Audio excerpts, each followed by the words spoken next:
마태복음 3장 1절에서 10절 말씀 우리 함께 한 목소리로 읽도록 하겠습니다. 시작.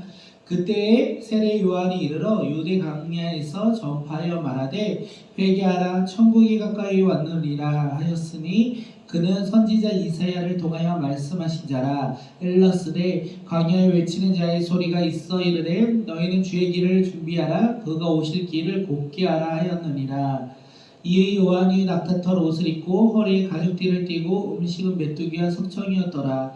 이때에 예루살렘과 온 유대와 요단강 사방에서 다 그에게 나와 자기들의 죄를 자복하고 요단강에서 그에게 세례를 받더니 요한이 말하는 바리새인들과 사두개인들이 세례 베푸는 데로 오는 것을 보고 이르되 독사의 자식들아 누가 너희를 가르쳐 임박한 진노를 피하라 하더냐. 그러므로 회개에 합당한 열매를 맺고 속으로 아브라함이 우리 조상이라고 생각하지 말라. 내가 너희에게 이르노니 하나님이 능히 이 돌들로도 아브라함의 자손이 되게 하시리라. 이미 도끼가 나무 뿌리에 놓였으니 좋은 열매를 맺지 아니하는 나무마다 찍혀 불에 던지어지리라. 아멘.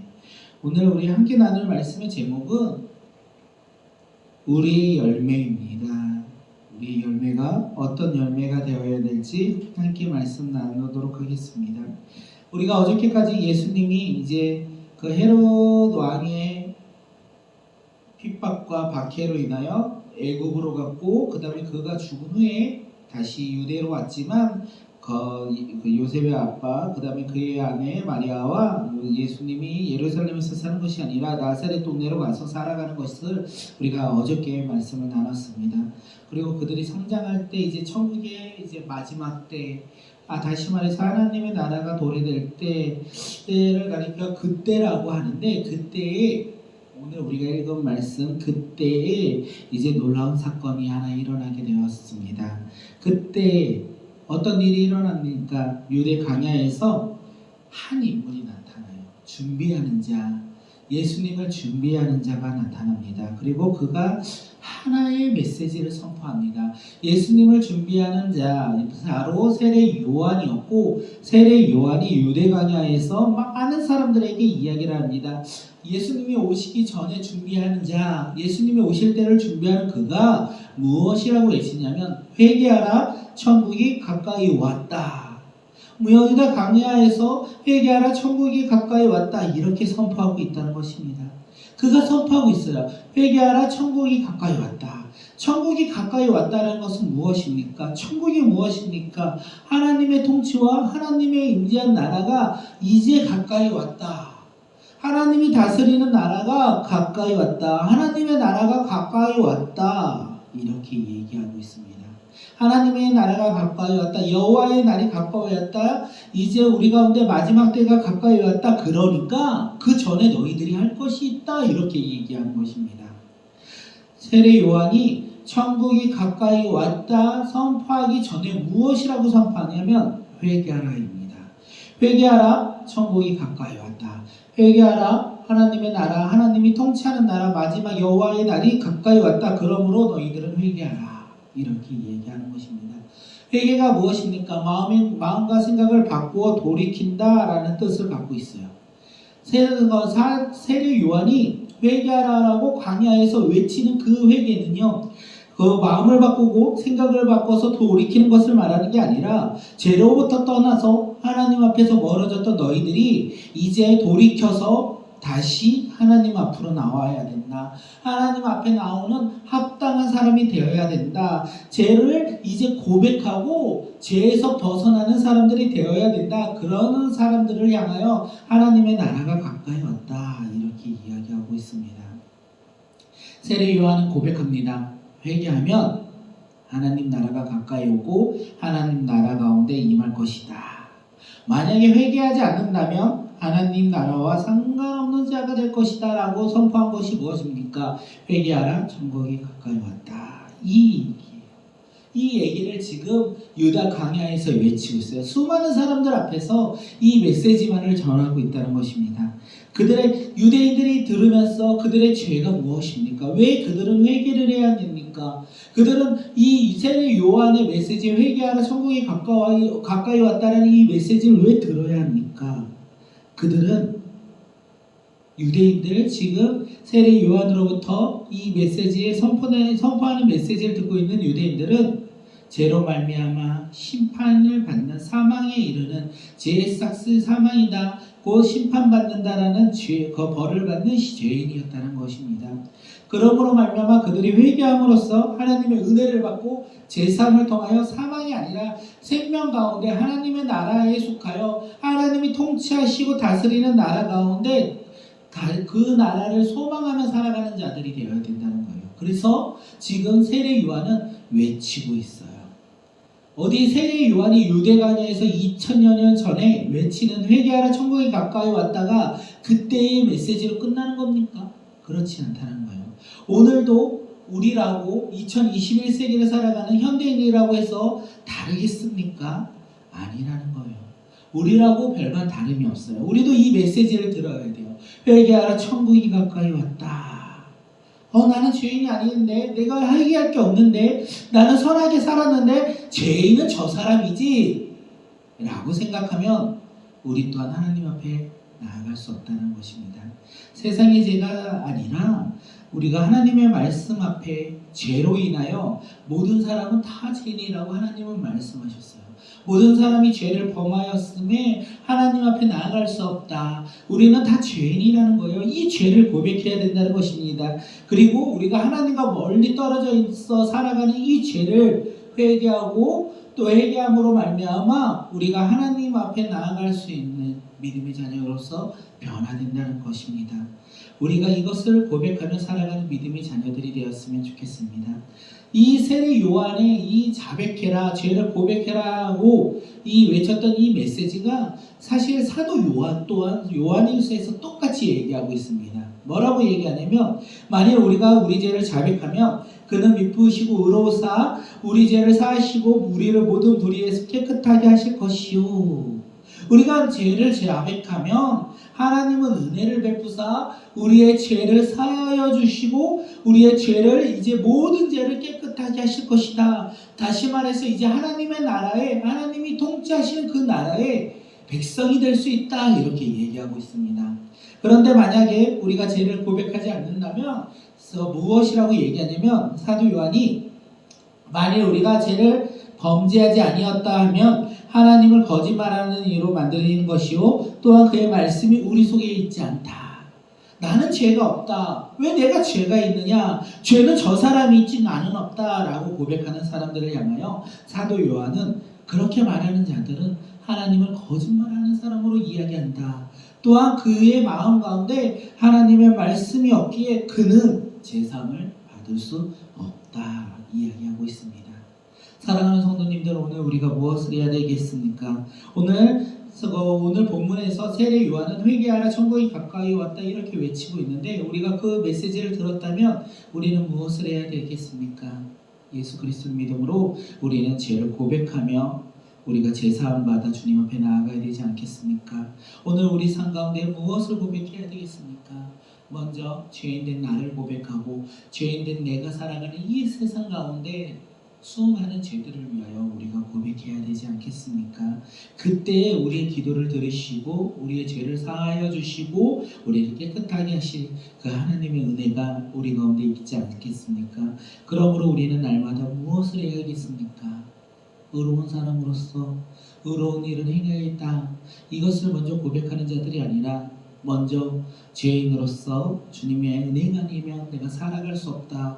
주님의 은혜가 아니라면 오늘 하루 또한 내가 살아갈 수 없다라고 고백해야 되는 모습이 아니겠습니까?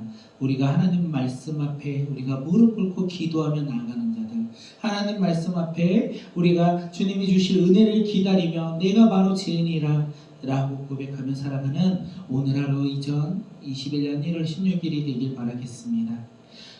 세례 요한은 광야에서 외쳤어요. 뭐라고 외쳤냐면 회개하라 천국이 가까이 왔다. 이 외침의 소리에 반응하는 자들이 있었다는 것입니다. 그게 누구냐면 예루살렘과 온 유대와 요단강 사방에서 다 그에게 나왔다는 거예요. 수많은 유대인들이 지금 나와 자신들의 죄를 고백합니다.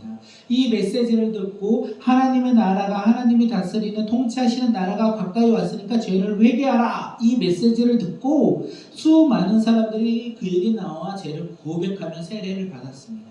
변화되었다는 거예요. 거듭나서 이제 그들의 삶이 이 세상의 가치관대로 살아가고자 했던 것이 아니라 하나님 나라의 소망을 두고 이제 삶이 거듭나서 하나님의 자녀로 거듭나서 이제 세례를 받고 하나님 앞에 나아갔다는 것입니다. 그 반응이 아주 뜨거웠다는 거예요. 세례 요한의 선포에 수많은 유대인들이 이 반응은 폭발적인 반응이었다는 거예요. 다시 말해서 세례 요한이 슈퍼스타가 되었다는 거예요. 슈퍼스타가 되어서 많은 사람들의 이목을 이끌었고 많은 사람들의 관심을 끌었다는 것입니다. 그래서 한 부류의 사람이 옵니다. 그 부류가 누구냐면 바리새인과 사두개인들이에요. 바리새인과 사두개인들은 당시에 종교적으로 기득권을 가지고 있었습니다. 그들이 세례 요한이 어떻게 세례를 베푸나, 어떻게 메시지를 전하고 있는가 관심을 가져서 이제 요단 광야로 옵니다. 그들이 오실 때 세례 요한이 무엇이라고 합니까? 이 독사의 자식들아, 이렇게 외쳐요. 너희들은 독사의 자식들이다. 왜냐하면 너희들은 합당한 회개에 합당한 열매를 맺지 못했기 때문에 그렇다. 그들의 삶의 모습은 기득권을 유지하고자 살아갔다는 거예요. 그들은 보이고자 신앙을 지키고 있었다는 거예요. 그것을 가리켜 이 독사의 자식들아, 너희는 회개에 합당한 열매가 없다, 이렇게 얘기합니다. 그리고 아브라함의 자손이라고 선민의식으로서 죄인인 이방인들과 다르게 생각하는 하나님의 선택받은 백성이다, 너희가 의인이라 생각하는 것 자체가 잘못되었다, 이렇게 이야기하고 있습니다. 사도 요한이 이 외침이 우리를 향한 외침이 아닐까 생각합니다. 이 독사의 자식들아, 이 이야기를 듣고 우리가 그래, 그거는 사두개인과 바리새인들의 이야기야. 세례 요한이 회개하라고 외쳤는데 회개하지 않는 그들의 모습이 합당한 열매를 맺지 않는 그들의 모습이지 라고 생각하는데, 어쩌면 이 독사의 자식이 바로 우리가 아닌가 생각도 많이 되어집니다. 나는 믿음의 가정에서 태어났어. 나는 몇 대 믿음의 자손이야. 그리고 난 모태신앙이야. 나는 지금 교회를 다니고 있어. 이런 외부적인 조건으로 우리는 하나님의 백성이라고 고백하고 있는 것은 아닙니까? 그렇게 착각하고 살아가고 있는 것이 바로 우리의 모습 아닙니까?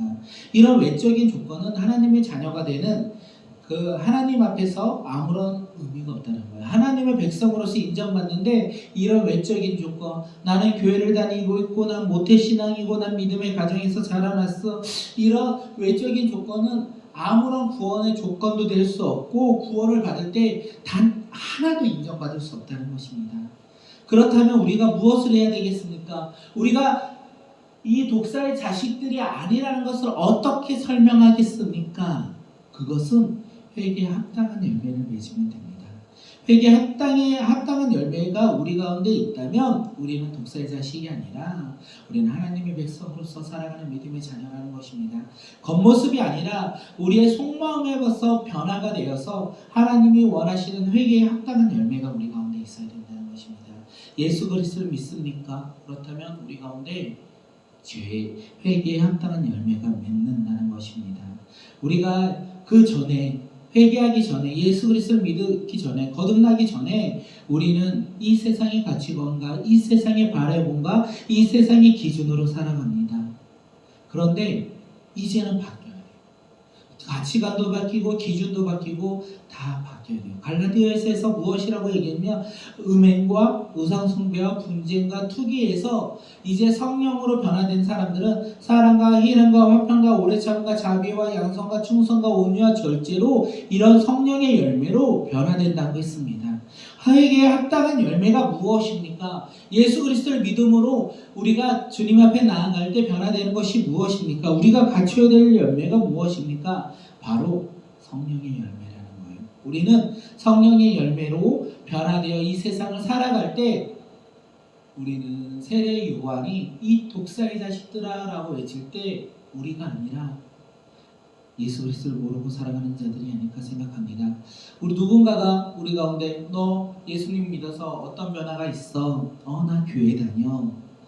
나 이제 믿음의 가정으로 변화되었어. 나 무엇을 해? 나 어떤 봉사를 해? 그것도 맞아요. 그런데 제일 중요한 것은 우리 마음 가운데 성령의 역사로, 성령의 열매로 인하여 우리의 삶이 변화되었으면 좋겠습니다. 교회를 다니는 것도 변화이긴 맞지만 우리의 삶에서 성령의 역사로 말미암아 우리의 삶이 변화되어 우리 삶 가운데 사랑이 넘쳐나고 충성이 넘쳐나고 희락이 넘쳐나고 화평이 넘쳐나고 오래 참음과 자비와 양성과 온유와 절제가 넘쳐나는 믿음의 자녀들이 되길 바라겠습니다. 우리가 이 열매를 맺으려면 어떻게 해야 합니까? 세례 요한이 얘기합니다. 회개하라. 천국이 가까이 왔다. 회개하라. 하나님으로부터 멀어졌던 너희들의 오늘의 삶에서 하나님과 동행하는 삶으로 변화되고 그 삶을 통하여 회개에 합당한 열매, 성령의 열매를 맺는 믿음의 자녀들이 되라는 것이 바로 사도 요한이 외쳤던 이 메시지가 아닐까 생각합니다. 사랑하는 성도님들, 오늘은 토요일이에요. 오늘은 가족들과 함께하는 시간입니다.